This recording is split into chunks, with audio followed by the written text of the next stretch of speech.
Esmė tokia, kad darbe turiu gerą kolegę, su kuria pietaujam, leidžiam laiką po darbo su šeimomis. Jie pradėjo sportuoti ir atsirado kita draugė, su kuria taip pat pradėjo leisti laiką, bet be šeimos, tik tais moterys. Na, žodžiu, žiūrėkit, mielosios merginos moterys.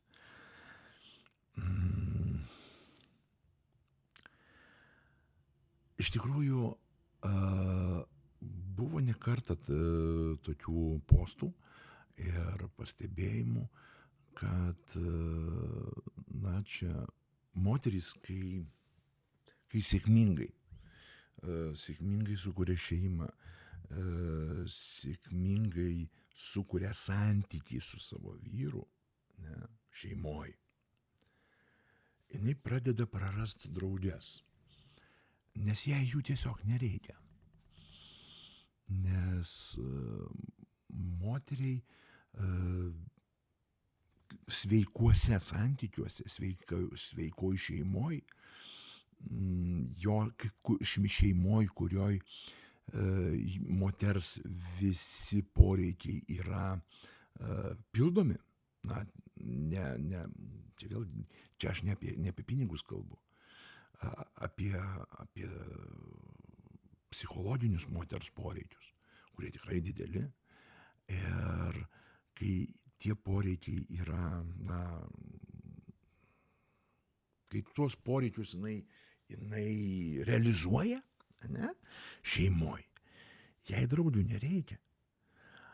Ir tai yra normalu, nes draugės, ne, kad ir kaip būtų, galbūt, kad ir kaip tai skambėtų negražiai iš mano pusės dabar, ne, draugės yra tas dirgiklis, kur dažnu atveju būna startas pradėti griaut savo santykius šeimoj.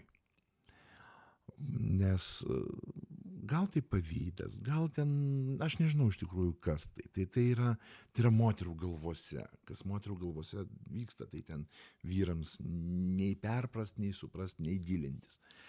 Bet na tai yra pastebėta. Turėti drauges yra rizikinga tavo šeimai. Ir be abejo, kai čia parašyta, leidžiam laiką po darbo su šeimom, viskas tvarkoj. Su šeimomis leidžiat laiką kartu, super. Bet kai yra tas jau, mes merginos susitikom, pasikalbėjom ir žinai, brangusis, man atrodo, tu ten mane nepakankamai myli, nes pasikalbėjau su merginom, merginos ten papasakojo visokiausių, ojojoj, ajajaj, ir čia žodžiu, aš aišku, čia labai hiperbolizuoju, bet taip yra. Tai sukurkit sveikus santykius su savo vyru, ne? Kad jūsų draugystės poreikis būtų realizuotas šeimoj.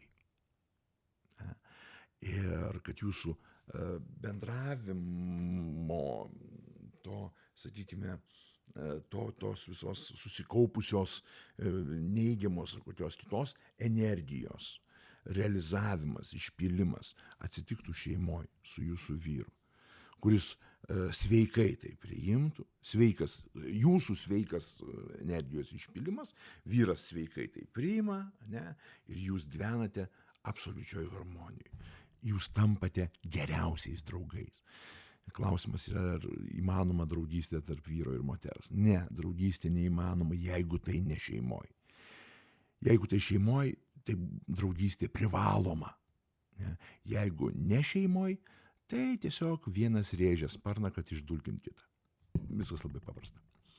Tai taip, draugystė labai geras daiktas tarp vyro ir moters, tik šeimoj. Tai, taip, taip. Nepykit, merginos. Aš tiesiog sakau tai, ką žinau.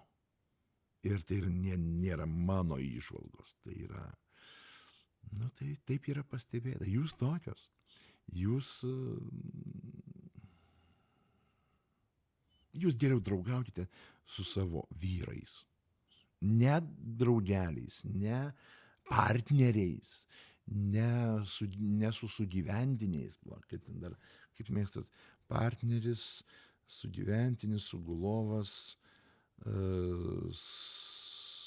kažkoks dar iš S raidės yra. Va, mes santykiuose, ne, tai ne su tais, kur santykiavimui, ne, su jais draugystės, aplamai, nu, ten jokia draugystė, ten tiesiog sanguliavimas už naudą. Sanguliavimas už naudą. O, va, teisingai. Tai yra sanguliavimas už naudą. Dar kiti žodžiai yra, tai prostitucija, šitas, nu, žodžiu. Tai tiesiog kurkit šeimas. Kurkit sveikas, sveikai mąstančias, sveikai bendraujančias šeimas. Iki.